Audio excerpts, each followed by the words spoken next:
नमो अरिहन्ताणं नमो सिद्धाणं नमो आयर्याणं नमो भुवच्छायाणं नमो लोके सौवसाहुणं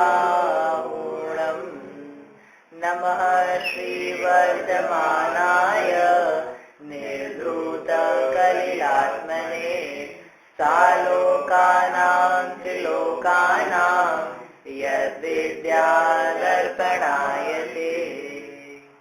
ये मांगलिक ग्रंथ है श्री रत्नकरण श्रावकाचार्य है। इसके रचयिता आचार्य भगवान श्री समंतभद्र देव हैं। इसमें पहले अधिकार में सम्यक दर्शन के अंतर्गत आप्त, आगम और तपोभ्रत इनके सम्यक श्रद्धान को सम्यक दर्शन कहते हैं।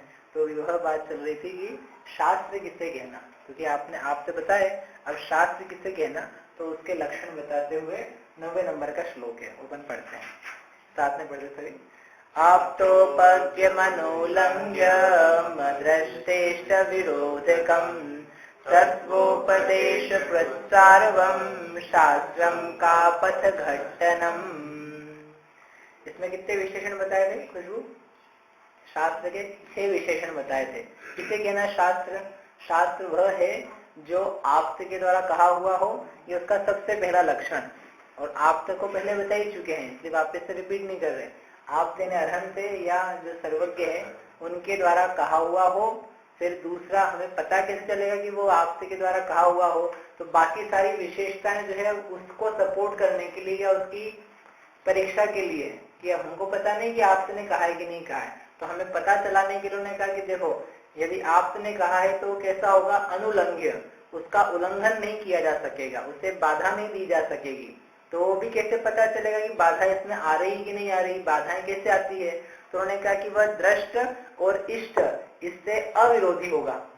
दृष्ट यानी प्रत्यक्ष से और इष्ट यानी अनुमान आदि से।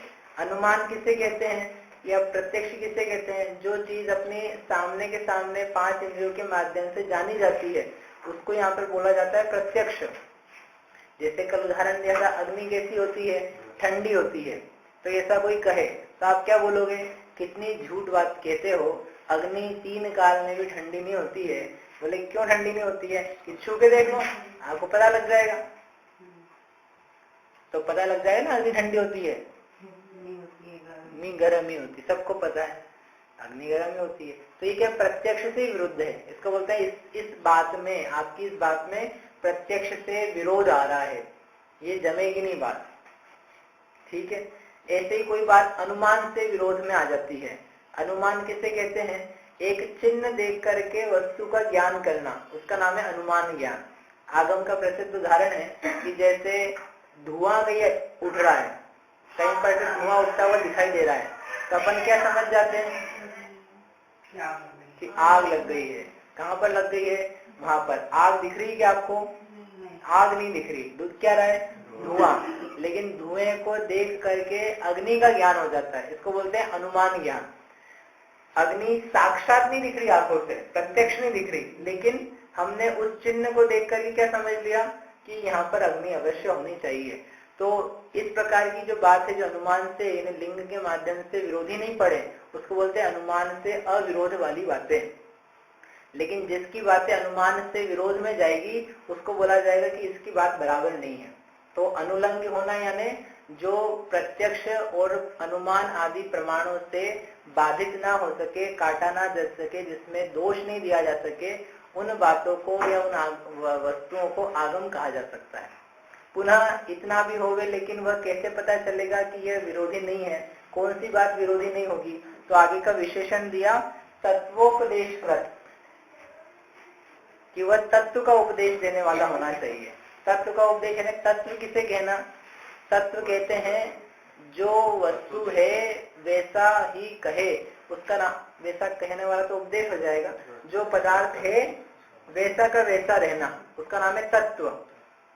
तत् प्लस त्व, तस्य भावः तत्वम, जो पदार्थ का भाव है, पदार्थ का स्वरूप है, जैसा है वैसा का वैसा ही स्वरूप, उसको जो उपदेश यानी कहना, कृत यानी किया जाए, जिसके द्वारा वस्तु का यथार्थ उपदेश कहा जावे, वह तत्वोपदेश कृत है। ये विशेषता भी होनी चाहिए। ऐसा नहीं हो कि कुछ बातें प्रत्यक्ष और प्रमाण से अनुमान से बाधित तो ना होवे, लेकिन तत्व का उपदेश रूप नहीं होवे, सही नहीं होवे, गलत होवे। क्योंकि बहुत सारी बातों के बारे में हमें ज्ञान नहीं है, तो ज्ञान नहीं होने पर कुछ भी कहे जा रहा है व्यक्ति, अब लेकिन तत्व उपदेश भी नहीं है वो, तो वह आगम नहीं कहा जा सकता, ऐसा समझना। तो तत्व उपदेश में सात तत्व वाले तत्व ही नहीं, यहाँ पर तत्व का उपदेश का मतलब सात तत्व नहीं है। तत्व का मतलब यथार्थ है यहाँ पर, कि जो यथार्थ उपदेश करने वाला हो। तत्व का उपदेश है जो पदार्थ का स्वरूप है उसी प्रकार बताने वाला हो। यदि उससे अन्यथा बताएगा तो वह तत्वोपदेश कृत नहीं है।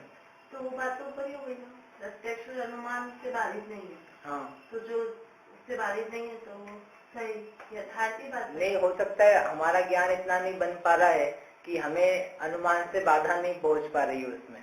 जैसे शरीर की अंतर्गत साधना करनी चाहिए, शरीर के अंतर्गत 6 चक्र हैं, 6 चक्र की आप साधना करो तो आपको ये सिद्धियों की प्राप्ति होगी। ठीक है, हो जाएगी सिद्धि की प्राप्ति। इसमें प्रत्यक्ष से किसी को सिद्धि भी दिखा दी उसने व्यक्ति ने कि ये सिद्धि हुई है, इसको सिद्धि इस प्रकार से करोगे तो आपको भी कुछ भाव पैदा होने लग जाएंगे, कुछ अलग सा फील होगा। तो अनुमान से आपको भी ऐसा लग रहा है कि हाँ ऐसा ठीक है, लेकिन ये तत्वोपदेश नहीं है, ये वास्तव में हित का उपदेश नहीं है। हित के लिए आगे कहेंगे, लेकिन ये यथार्थ स्वरूप नहीं है। क्योंकि जो सिद्धि आदि भी होती है उसके होने के लिए स्व पर का श्रद्धान होवे या आत्मा की उपलब्धि होवे या कुछ अन्य वस्तुएं जिनसे सिद्धि होती है उसके माध्यम से पाई जा सकती है। ऐसे शरीर के चक्रों पर ध्यान लगाने मात्र से सिद्धि की उपलब्धि नहीं हो पाती, तो वो अनुमान प्रमाण से बाधित नहीं हो रही है, प्रत्यक्ष से भी समझ लो बाधित नहीं हो रही है, लेकिन सही रूप नहीं है, यथार्थ नहीं है। यथार्थ होगी वही फिर बाधित नहीं होगी, ऐसा बात हो सकती है। मतलब ये हमारा ज्ञान की सीमितता है कि हम किसी बात में बाधा नहीं डाल पा रहे हैं, लेकिन ऐसा होने से वह सच्ची होगी ऐसा नहीं कहा जा सकता। इसलिए एक विशेषण और दिया। इसकी लिंक अपन आगे जाके देखेंगे कि एक से दूसरा लिंक है कि जो वास्तव में तो ऐसे ही होना चाहिए कि जो प्रत्यक्ष अनुमान से बाधित नहीं हो तो वो वही होगा जो सही होगा, जो गलत होगा वो ऐसा होगा ही नहीं। तो वो लिंक रूप में ये दिए जा रहे हैं, एक के बाद एक ऐसे प्रश्न के उत्तर हैं वो। देखते हैं उसको आगे। और कैसा होना चाहिए? सार्व। सार्व यानी तत्व का उपदेश तो हो, लेकिन यदि हित करने वाला नहीं हो तो क्या प्रयोजन का है। इसलिए वो हित वाला भी होना चाहिए। ऐसा जो होगा वह आगम हो सकता है, उससे आगम कहा जा सकता है। और एक अंत का विशेषण दे दिया, कापथ घट्टनम। कापथ यानी क्या बताया था, विपरीत जो मत हैं या विपरीत जो बातें हैं उनका निराकरण करने वाला हो, उनको भी समर्थन देता हो। अपने यहाँ के भगवान भी ठीक हैं और रागी द्वेषी भगवान भी ठीक हैं। दिन में भोजन करो तो एक काम करो, आप नियम ले लो। कोई नियम अपने यहाँ ये लेते हैं रात्रि भोजन त्याग का नियम, और कोई व्यक्ति ऐसा भी नियम ले सकता है दिन के भोजन का त्याग का नियम। भाई नियम तो नियम है, आपने कहा था नियम लेना तो हमने ले लिया। क्या नियम लिया? ऐसे भी लोग लेते हैं, पता है कि नहीं आपको? ऐसे भी लोग नियम लेते हैं, अपने नहीं लेते जी लोग क्या, लेकिन रोजे होते कि नहीं? तो रोजे में नियम ही यही रहता है, दिन में नहीं खाना। हमारा नियम है दिन में नहीं खाते हैं, और कब खाते हैं? तो ऐसे आपका नियम है, आप रात में नहीं खाते हो, दिन में खाते हो कि नहीं? ऐसे कुछ तो भी नियम हो, कुछ तो भी बातें हो, ये नहीं चलेगी। नियम मात्र की बात नहीं है, जिसमें सार्वपना भी हो, हितपना भी हो, स्व पर का कल्याण हो सके, इस प्रकार की जिसमें चर्चा वार्ता है, इस प्रकार का उपदेश है, वह ठीक हो सकता है। इसलिए सब के प्रति हमारा समानपना नहीं है, सब बातें सत्य है ऐसा नहीं कही जा सकती। जो विपरीत है उनको विपरीत ही कहना पड़ेगा। ये निंदा प्रशंसा की बात नहीं है, ये निंदा के लिए नहीं कहा जाता। कई बार निकट जीवों को लगता है कि आप जैन हो तो आप जैन होने के नाते ये कह रहे हो कि हम सही हैं बाकी सब गलत हैं। इसलिए पहले अपन ने अरहंती के जब दोष जो नहीं पाए जाते उनके संबंध में भी यही कहा था कि आप स्वयं विचार करो पक्ष रहित होकर के कि 18 दोष हैं क्या। यदि दोष लग रहे हैं तो फिर जिनमें नहीं पाए जाएंगे आप सहज रूप में स्वीकार करोगे कि वास्तव में यही अरहंत कहलाने के योग्य हैं, इसमें कोई पक्ष की बात नहीं है। जिसमें दोष नहीं है वो गुणवान है, जिसमें दोष है वो दोषी व्यक्ति है, पूज्य नहीं है। ऐसे ही ये भी एक संसार में बहुत सारी बातें चलती है, अलग अलग प्रकार की, राग द्वेष बढ़ाने की, मोह बढ़ाने की, हिंसा करने की, झूठ चोरी कुशील परिग्रह करने की। तो वो सब बातें ठीक कैसे हो सकती है, उनको भला कैसे कहा जा सकता है? और यदि आप कहोगे नहीं नहीं ऐसा तो नहीं करना चाहिए, सबको साथ लेके चलना चाहिए, विश्व का एक भी मत ऐसा नहीं है जो सबको साथ लेके चल सकता हो। क्यों? क्योंकि जितने सारे मत हैं उनको सबको ये बोलना ही पड़ेगा आगे पीछे किसी न किसी रूप में, चोरी नहीं करो, चोरी करना अच्छी बात नहीं है, कुशील करना बुरी बात है, झूठ बोलना बुरी बात है। तो फिर उनसे भी अपने को ये कंप्लेन करनी पड़ेगी, ये तो ठीक नहीं है, ये आप चोरों के प्रति तो अन्याय है, आप मना कर रहे हो चोरी करने वाले के लिए, झूठ बोलने के लिए आपको कितना द्वेष है, जो जो झूठ बोलते हैं उनके प्रति आपको कितना द्वेष है, आप मना कर रहे हो झूठ बोलना पाप है, झूठ से पाप होगा, झूठ वाला यहाँ चला जाएगा। तो ये द्वेष से बोला जा रहा है कि वास्तव में सही सही कहा जा रहा है? तो सुनने वाले को तो क्या लगेगा, आप सत्यवादी हो इसलिए आप झूठे जो लोग हैं उनको बाहर कर रहे हो, आप अहिंसक हो इसलिए हिंसा वालों को कह रहे हो कि उनको पाप लगेगा।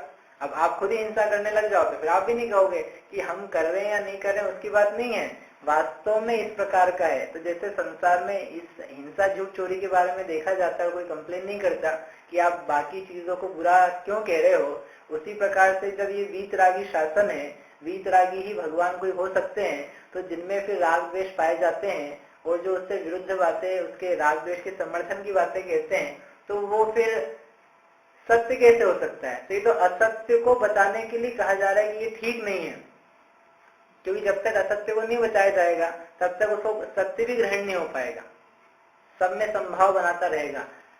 व्यावहारिक रूप पे ये बात ध्यान रखना हमेशा कि जितने जगत के जीव हैं उनसे अपने को संभाव बना के चलना है, किसी से झगड़ा बेर विरोध नहीं करना है, ये सामाजिक व्यवस्था अलग विषय है। और अपना श्रद्धान जो है कि हम किसमें श्रद्धान करें, ये अलग बात है।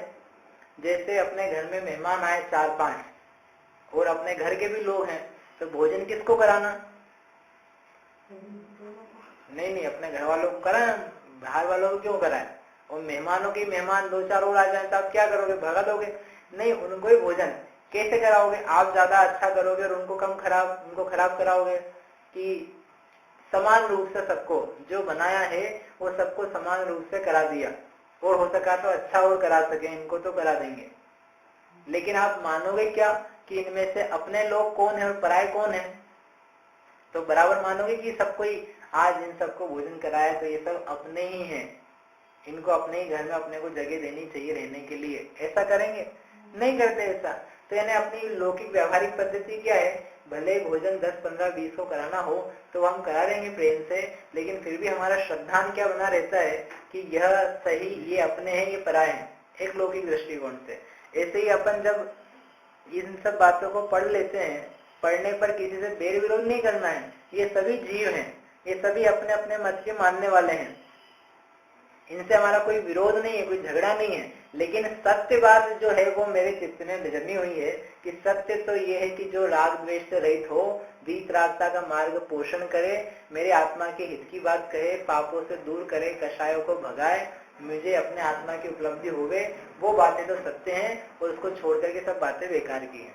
आगम नहीं कही जा सकती, मनोरंजन की हो सकती है, आगम की नहीं हो सकती। ठीक है, तो कल अपन ये देख रहे थे कि कौन सी बातें, कुछ उदाहरण अपन ने लिए हैं कि कौन सी बातें अनुमान से बाधित होती है, कौन सी प्रत्यक्ष से बाधित होती है। तो जैसे एक लिखा कि ब्रह्मा महेश आदि सर्वज्ञ हैं, इन लोक में एक प्रचलित बात है, इस बात को भी आगम में ही लिखा हुआ है, ब्रह्मा है कोई, वह सर्वज्ञ है। तो ये तो प्रत्यक्ष से बाधित हो जाती है। प्रत्यक्ष से क्यों हो जाती है? प्रत्यक्ष से यानी 5 इंद्रियों के द्वारा जो ग्राह्य हो जाए वो प्रत्यक्ष कही थी। तो इनके आगम आदि की उठा करके यदि अपन पढ़े तो उससे समझ में आ जाता है कि सर्वज्ञ नहीं हो सकते। जैसे 1-2 कथा है, अपन कथाएं सुन लेते हैं तो अपने को ज्ञान हो जाएगा। शेष तो गुस्सा ही है, विस्तार। ब्रह्मा जी की कथा सुनी होगी आप। क्या कथा है? ब्रह्मा जी थे तो उन्होंने कहा कि संसार निर्विकार है, संसार में कोई विकार नहीं हो रहा है, काम विकार। उन्होंने कहा एक काम करते हैं, अपना लड़का है कार्तिकेय या काम, इसको अपन विद्या देते हैं कि जिससे ये सब लोगों को क्या करेगा, काम विकार से पीड़ित करेगा। एक कामदेव कहा जाता है ना, तो एक ब्रह्मा का पुत्र है वो। तो उसने क्या, उन्होंने क्या करा, उसको विद्या दी, उसको सिखाया। तो समझ लो शर यानी बाण दिए कि ये बाण तुम जिसके ऊपर भी छोड़ोगे तो वो क्या हो जाएगा, पीड़ित हो जाएगा। किससे? काम से, काम की वेदना से, काम से ना स्त्री पुरुष संबंधी विकार, उससे पीड़ित हो जाएगा। वे बाण ऐसे नहीं जैसे लोहे वगैरह के, मतलब ऐसे फूल जैसे बाण जो किसी को दिखेंगे नहीं, लेकिन वो पीड़ित हो जाएगा। काम बाण विध्वंसना, इसलिए अपन कहते हैं कि काम के बाणों से विध्वंस मैं कर दूं।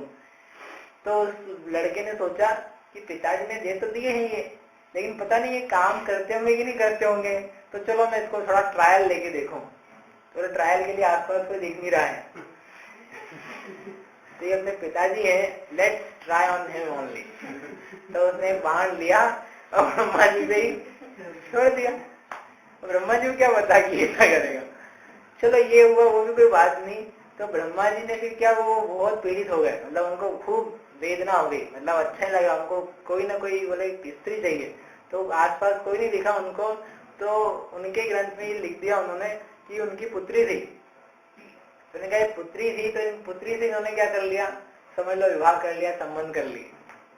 अब आप स्वयं सोचो, यदि ब्रह्मा जी स्वयं सर्वज्ञ होते तो उनको पता होता है कि मेरे लड़के को दूंगा मैं, तो ये लड़का इसका प्रयोग मेरे पे करेगा, वो मेरा प्रयोग मेरे पे करने के बाद मुझे क्या करना पड़ेगा। मतलब ये लोग में कितनी निंदा की बात है कि कोई पिता अपनी पुत्री से ही विवाह कर ले, तो ये तो महापाप वाली बात है। तो इसे समझ में आ गया ना क्या कि आदमी सर्वज्ञ होता तो ऐसा कैसे करता। ये तो बुद्धूपुरी की बात है, ये पॉसिबल नहीं हो सकती। या तो घटना सत्य नहीं है या ब्रह्मा सर्वज्ञ है, ये सत्य नहीं है। अब आप कह रहे हो ग्रंथ भी सत्य है और ब्रह्मा भी सर्वज्ञ है, तो ये नहीं हो सकता। दोनों में से एक में तो प्रॉब्लम है। ये ब्रह्मा की कथा है, ऐसे और बहुत सारी कथा है ब्रह्मा की। ब्रह्मा ने वो सर्वज्ञ तपस्या कर रहे थे, फिर 4 मुख कैसे बना है, वो सब अभी अपन एक एक की बताएंगे तो अपने 2 दिन इसमें चले जाएंगे। ऐसे ही विष्णु की कथा, ऐसे ही महेश की कथा। महेश की सुनी होगी आपने, भस्मासुर नाम के राक्षस की कथा सुनी? नहीं सुनी? महेश है ना जो शंकर शिव जी हैं, तो शिव जी की एक तपस्या कर रहा था भस्मासुर नाम का राक्षस, नाम कुछ और था उसका पहले। तो खूब तपस्या करी, शिव जी प्रसन्न हो गए। प्रसन्न होकर बोले बोलो क्या चाहिए। बोले कि मैं अमर होना चाहता हूँ। बोले अमर तो नहीं हो सकते, मरना तो पड़ेगा। बोले अच्छा। बोले ठीक है, मुझे कौन मारेगा।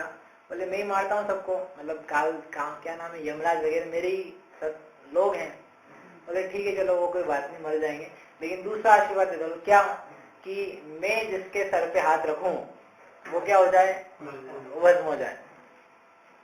तो ब्रह्मा जी ने क्या, शिव जी ने कहा ठीक है इसमें क्या है, तथास्तु।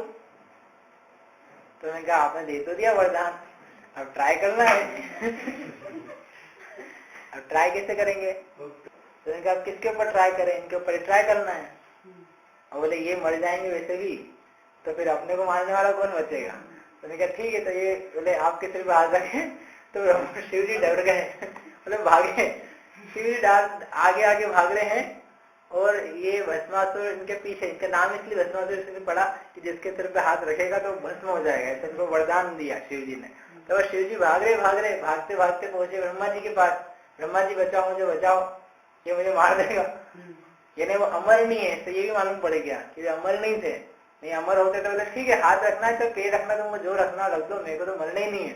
इन्होंने कहा कि नहीं अपन मर जाएंगे। तो भागते भागते ब्रह्मा के पास पहुंचे। ब्रह्मा ने कहा तुम भागो, मेरे को मरवा दोगे। मेरे सिर पे हाथ रख दिया तो मैं और चल बसूंगा, तो तुम आगे जाओ यहाँ से। उन्होंने आगे कर दिया, विष्णु के पास गए। वो ये मैंने बनाई नहीं कहानी हो। आपको लगे टाइम पास चल रहा है, ये कहानी कथा, ये इसकी सिद्धि के लिए अपन समझना चाह रहे हैं। विष्णु के पास गए, विष्णु ने कहा यहाँ से रफू चक्कर हो, मैं कुछ नहीं कर सकता, तुम्हारा वरदान तुम ही जानो। इंद्र के पास गए तो दुनिया भर के सब के पास गए, फिर कुछ नहीं हुआ। तो किसी नारद के पास या किसी ऐसे सामान्य व्यक्ति के पास पहुंचे। तो उन्होंने कहा कि काम करो, मैं तुम्हें बताता हूँ, नाचो, नाचना चालू करो और नाचते नाचते उसको भी नचाओ, वो नाचेगा, फिर तुमको तरकीब बताता हूँ। तो उसने तरकीब बताई तो उसको समझ में आ गई शिव जी को। तरकीब से नाचना चालू किया, नाचते नाचते नाचते उसने कहा तुम भी नाचो, तो अच्छे से नाच रहे थे, डमरू थे उनके पास, बजा बजा के नाचे, तो राक्षस भी नाचे। थोड़ा वो इधर करके उन्होंने अपने सिर पे हाथ रखा, किसने? शिव जी ने। तो उसने भी थोड़ा रिएक्ट करने के लिए सिर पे हाथ रखा, तो उसने अपना हाथ अपने सिर पे रखा, वो भस्म हो गया। ऐसे बच्चे जैसी कहानियां हैं, मतलब इतनी सी बात उनको खुद को समझ में नहीं आई कि मैं वहीं पे कर सकता था। इसका मतलब वो सर्वज्ञ नहीं थे, इसका मतलब इनको पहले से पता होता कि मैं इसको दूंगा और ये मेरे को मारेगा, तो फिर देती गाय के लिए तो भागना पड़ता, इतना सारा विफल होना पड़ता। ख्याल में समझ में? इसलिए ये कहा था आपने कल प्रश्न करो कैसे पता चलेगा कि इनकी जो बहुत सारी, ये तो 2-3 दृष्टांत मात्र है, ढेर सारी कहानियां पुराणों में भरी पड़ी है जो आपस में ही विरोधी है, जो अपने आप में ये सिद्ध करती है कि ये ना तो भूख प्यास से रहित है, न ये काम से रहित है, न ये परिग्रह से रहित है, न ये विस्मय से रहित है, न ये अज्ञान से रहित है, न ये परिग्रह से रहित है। जितने सारे संसार में दोष हो सकते हैं वे सबके सब इनमें पाए जा रहे हैं, सामने के सामने दिखते हैं। इसलिए ये सर्वज्ञ नहीं है। फिर भी इनको कोई सर्वज्ञ कहता है तो ये प्रत्यक्ष से विरोध को प्राप्त हो जाती बात, समझ में? ऐसे कोई कहता है पशु बलि में धर्म होता है, तो ये भी क्या है? प्रत्यक्ष से सामने के सामने दिखता है कि कोई व्यक्ति दुखी हो रहा हो, इसमें धर्म कैसे हो सकता है? ये ठीक बात नहीं है। फिर उसके अलावा पितरों की तृप्ति, पितर यानी जो भूतपूर्व में मरण को प्राप्त हो गए और मृत होकर के साल भर हो गया, 5 साल हो गए, 10 साल हो गए, अब क्या कर रहे हैं? ब्राह्मणों को भोजन कराओ, कन्याओं को भोजन कराओ, तो उससे क्या होगा? वे तृप्त हो जाएंगे। तृप्त यानी ऐसा नहीं कि अच्छा लगेगा उनको, उनका पेट भर जाएगा। वो श्राद्ध वगैरह जो होते हैं, हाँ, तो श्राद्ध में क्या करते हैं? श्राद्ध यानी ये पितर जो हमारे मर चुके हैं उनकी आत्माओं की शांति के लिए अब हम इन लोगों को भोजन करा रहे हैं, और ये वहां तक पहुंचा देंगे। जो ब्राह्मण है ना, ये ब्राह्मण क्या करेंगे? वहां पहुंचाएंगे, पेट इनका भरेगा और वहां संतुष्टि हो जाएगी कि ये अच्छा सिस्टम है। अपन भूखे किसी को जाने दो, बोले कोई बात नहीं, ब्राह्मणों को हम भोजन करा देंगे। ये तो इतना दूर पे करा रहे हो, काम करो ना, यहीं पे करा दो, आप बैठो, आप ब्राह्मणों को हम बुला लेते हैं, उनको भोजन कराएंगे, आपका पेट भर, आपके नाम पे बुलाएंगे तो आपका पेट भर जाना चाहिए। भर जाता होगा ना? नहीं, भर तो जाता है। माँ का बेटी से, पत्नी का पति से, ये इन्होंने भोजन कर लिया तो अपन ने कर लिया। माता बेटे को करा दे तो आपका पेट भर जाता है कि नहीं? कभी नहीं हो, ले बेटा तू ही खा ले, मेरे तो तेरे को देख देख के मेरा पेट भर जाता है, मेरा मन भर जाता है। मन कुछ नहीं भरता, वो तो मोह के कारण होता है। वास्तव में कोई पेट नहीं भरा है, भूख तो भी वैसी की वैसी विद्यमान है, परिणाम बदला है। एक के खा लेने से दूसरे का पेट भरना ये असंभव बात है, संभव ही नहीं है, जस्ट नॉट पॉसिबल। और ये तो मर करके कहाँ गए हैं तुम्हें खुद को नहीं पता है, तो फिर भी क्या कर रहे हो? तो ये क्या है? प्रत्यक्ष से विरोध को प्राप्त है, यानी ये ठीक नहीं है, फिर भी आपने चला रखी है, इसका मतलब कुछ गड़बड़। ठीक है। उसके अलावा जीव का अस्तित्व नहीं है, जीव होते ही नहीं है, कोई जीव नाम की वस्तु नहीं होती है। ये तो बस 2-4 चीजें मिल गई, इकट्ठी हो गई, पिंड बन गया तो जीव हो जाता है। जैसे उदाहरण देते हो कि ये लो, पान का पत्ता खाओगे तो मुंह में लाल होगा, पान का पत्ता खाओगे तो लाल ही आएगी मुंह में, होठ लाल होते ना, होंगे क्या? आपको नहीं पता, खाया नहीं है। पान का पत्ता होता है कि नहीं? पान खाया कि नहीं खाया कभी? तो पान का पत्ता अकेला लो और खाओ तो मुंह लाल होगा क्या? नहीं होगा। उसमें चूना डलता है, चूना खाओ तो मुंह लाल होगा क्या? नहीं होगा। कत्था डाल होता है, कत्था अकेला खा लो तो मुंह लाल होगा क्या? नहीं होगा। और उसमें जो 2-4 सामग्री डलती है वो अकेली खाओ तो मुंह लाल होगा क्या? बोले नहीं होगा। लेकिन पान का पत्ता, चूना, कत्था और जो 2-4 चीजें डलती है इसको मिलाओ, मिला करके खाओ तो मुंह लाल होगा क्या? बोले हो जाता है। होता है कि नहीं? ऐसे ही पृथ्वी अलग पड़ी हो, जल अलग पड़ा हो, वायु अग्नि अलग अलग रखी हो तो कुछ भी नहीं होता, लेकिन चारों मिल जाए तो एक जीव बन जाता है। और फिर जब ये गड़बड़ हो जाए थोड़ी सी तो अलग हो जाता है। जीव कुछ अलग से नहीं होता है, ये 4 चीजें मिल जाए ना अलग से तो क्या बन जाता है, जीव बन जाता है। और इन्हीं में थोड़ा सा ऊपर नीचे बैलेंस हो जाए तो क्या होता है, खत्म हो जाता है। तो जीव कुछ होता थोड़ी ना है, आप लोग व्यर्थ ही जीव मानते हो, जीव कुछ नहीं होता है। ऐसा कोई कह रहा है तो आप क्या कहोगे उससे, नहीं हमारे आगम में लिखा है जीव होता है इसलिए हम मानते हैं कि जीव है। बोले तुम्हारा आगम जाने दो साइड में, हमको तो वैसे ही बताओ कि भाई जो संवेदन हो रहा है ये पृथ्वी में, जिस पृथ्वी को आप कह रहे हो कि मिल गया, इसमें क्या चैतन्यता की शक्ति है, क्या अग्नि में है, क्या वायु में है, क्या जल में है, इन सब में क्या जानने देखने की शक्ति है? जब इनमें शक्ति नहीं है तो इनके संयोग में भी कैसे आ जाएगी। नहीं, पान का उदाहरण दिया, पान में तो सब में वर्ण नाम का गुण है, जो चूना कथा आपने बताया, तो उनमें तो हो जाता है, सफेद रंग मिलाओ लाल रंग मिलाओ तो पिंक हो जाता है। इसमें क्या है, रंग के उदाहरण से आप हमको वैसे ही बनाते रहो, वो कोई चीज नहीं है। चैतन्य पाया जाता है जिसका अनुभव प्रत्येक जीव स्वयं करता है कि मैं जान रहा हूँ, मुझ में अनुभव हो रहे हैं, संवेदना हो रही है, इस प्रकार खुद ही जानता है। जो प्रश्न करता है कि जीव है कि नहीं है, वो खुद ही जीव है, वो खुद ही समझता है कि यह मैं हूँ। ऐसा जीव का अस्तित्व स्वयं प्रत्यक्षता से जाना जाता है, महसूस किया जाता है। फिर भी कोई कहता है कि जीव नहीं है, तो ये क्या कहलाता है, प्रत्यक्ष विरुद्ध बात है, ये ठीक नहीं है।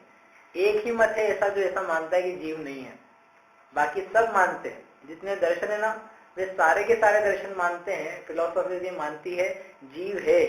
बाकी फिर डिफरेंसेस बाद में आते हैं कि जीव कैसा है, क्या स्वरूप है, लेकिन जीव को तो माना जाता है। लेकिन एक फिलोसॉफी ऐसी जो नहीं मानती, उसको बोलते हैं नास्तिक। और जब जीव ही नहीं बचा तो आगे क्या बढ़ोगे। जब जीव ही नहीं है तो काय का परलोक, काय का पुण्य, काय का पाप, कौन भगवान, कौन शैतान, कौन नरक, कौन स्वर्ग, कुछ भी नहीं है। तो वो कहाँ की कैटेगरी में चला गया, नास्तिकता की कैटेगरी में। लेकिन अपन विचार ही कर लो सामान्यता से तो समझ में आता है, पुण्य भी होता है, पाप भी होता है, कर्म भी होते हैं, कर्म फल भी होते हैं, जीव भी होता है, अजीव भी है, मुक्ति भी है, संसार भी है।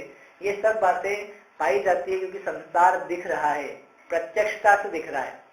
जीव के शुभ अशुभ कर्मों का फल दिख रहा है, अलग अलग प्रकार के परिणामों के फल दिख रहे हैं। इससे मालूम पड़ता है कि जीव है। फिर भी कोई कहता है कि जीव नहीं है, तो ये कैसी बात है, प्रत्यक्ष विरुद्ध है। ये एक समय के हाँ, एक समय की जो पर्याय है, हाँ, वही जीव नहीं, एक समय की पर्याय जीव नहीं, जीव ही नहीं है, जीव कुछ नहीं है वास्तव में। ये तो कॉम्बिनेशन ऑफ थिंग्स है। जैसे चुनाव कथा बताया ना आपको उदाहरण में, तो ये उसी का उदाहरण, मैंने नहीं बनाया। उन्होंने कहा अलग से लाल रंग नहीं पैदा होता है, लेकिन सबको मिला लो तो लाल रंग आ जाता है ना। ऐसे ही पृथ्वी, जल, अग्नि, वायु, ये कहलाते भूत चतुष्टय, 4 प्रकार के महाभूत जो पूरे विश्व में पाए जाते हैं।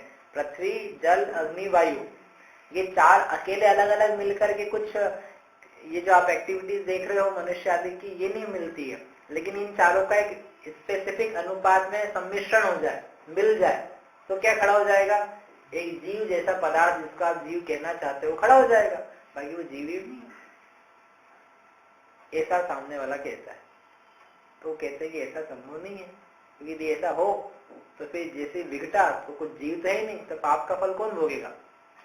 किसी ने पाप किए हैं तो कहाँ जाएगा भाई, भोगना तो किसी को नहीं है, कोई है ही नहीं जीव। अब भले वो सब मिल ला देना, चाहे जिससे वो गोली मारो, उससे क्या फर्क पड़ता है, जीव तो कुछ है ही नहीं ना।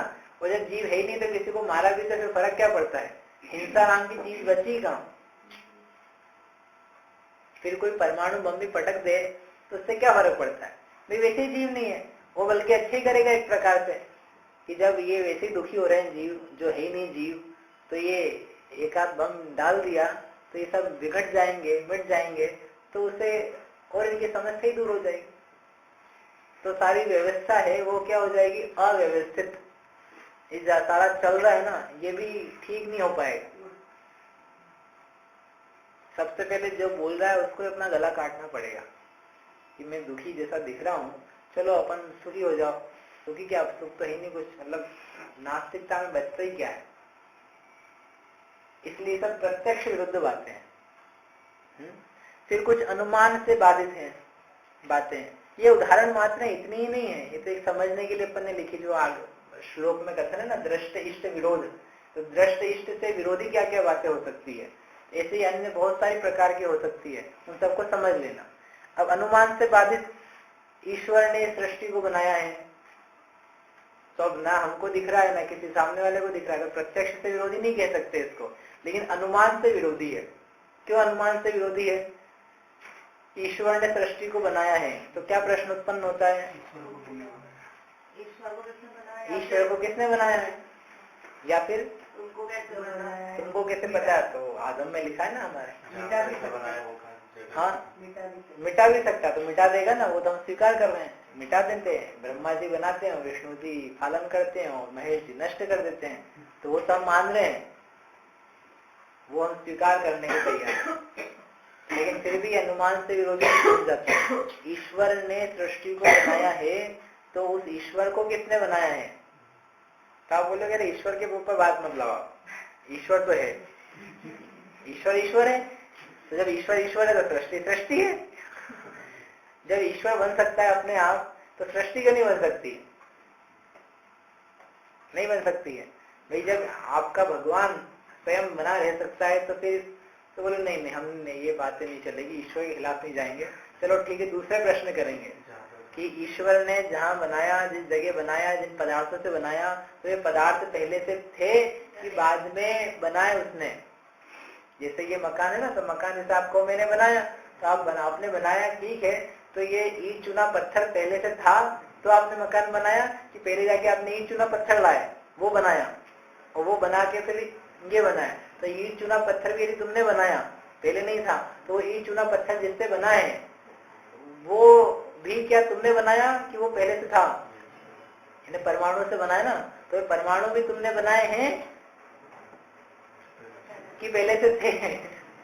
यदि परमाणु पहले से थे तो तुमने बनाया कहाँ है? तुमने तो अरेंज किया है, अरेंज ही तो किया है वस्तुओं को। और यदि तुम कहोगे नहीं नहीं अरेंज नहीं किया है, हमने तो क्या किया है, नए ही परमाणु बनाए हैं, तो ये बताओ कि नया कैसे बनाया जाता है, नए परमाणु कैसे बनते हैं? ये विश्व का नियम है कि नया कुछ भी नहीं बन रहा है। विश्व में एक भी वस्तु नई नहीं बनाई जा सकती है बाय इटसेल्फ, मतलब मूलभूत रूप से उसके फॉर्म, उसके पर्याय, अवस्थाएं वो बदली जा सकती है। ये रूल है ना साइंस का, nothing can not be destroyed, matter can not be created, matter can not be destroyed, लेकिन फॉर्म्स की अवस्थाएं, दशाएं बदलती है। ये एक यूनिवर्सल ट्रुथ है, त्रैकालिक सत्य। ऐसा कह सकते हैं कि जैसे बच्चा छोटा है तो उसके परमाणु वही प्रसार हो रहा है उसमें क्षेत्र में? नहीं, परमाणु नए नए आते रहते हैं। बच्चा जब बड़ा होता जाता है ना, तो नए नए परमाणु जो वातावरण में है उनको ग्रहण करता जाता है, ग्रहण करते करते करते वो विकसित होता है। वही जो परमाणु है वही फैलते नहीं है, नए आते हैं उसमें, नए आने वाली थ्योरी, नए आते आके चिपकते रहते हैं, पुराने थोड़े जाते भी रहते हैं। समझ में? मतलब ऐसे बहुत सारे प्रश्न किए जाएंगे ईश्वर की सृष्टि बनाने को लेकर। ये सब की सब जो ये दोनों लिखी है ना, ये न्याय ग्रंथ का विषय है। न्याय में इन सब बातों की सिद्धि करी है कि ये अनुमान से बाधित है, ये प्रत्यक्ष से बाधित है, इसलिए ये बातें सत्य नहीं है। और जब सत्य नहीं है तो इस प्रकार को कहने वाला जो आगम कहा जा रहा है वो आगम भी सत्य नहीं हो सकता है। ऐसे ही स्वर्ग नरक नहीं होते, कर्म का अभाव है, सवस्त्र यानी वस्त्र सहित परिग्रही को मुक्ति होती है, कोई सर्वज्ञ होते ही नहीं है, जिसके बारे में तो अपन ने पढ़ा था ना थोड़े दिन पहले, कोई सर्वज्ञ है ही नहीं। तो ऐसा मानेंगे तो जो व्यक्ति बोल रहा है वो ही सर्वज्ञ बन जाएगा। याद आया पहले अपन ने सर्वज्ञ के प्रकरण में करा था, ये आप कह रहे हो सर्वज्ञ नहीं है, तो आप सब जान करके कह रहे हो कि बिना जाने कह रहे हो? बिना जाने कह रहे हो तो आप खुद ही अज्ञान में, आप कैसे कह सकते हो? और यदि जान करके कह रहे हो कि सर्वज्ञ कहीं पर भी कभी भी नहीं होता है, तो आप ही सर्वज्ञ हो, आप ही तो बता रहे हो कहीं पर भी नहीं है।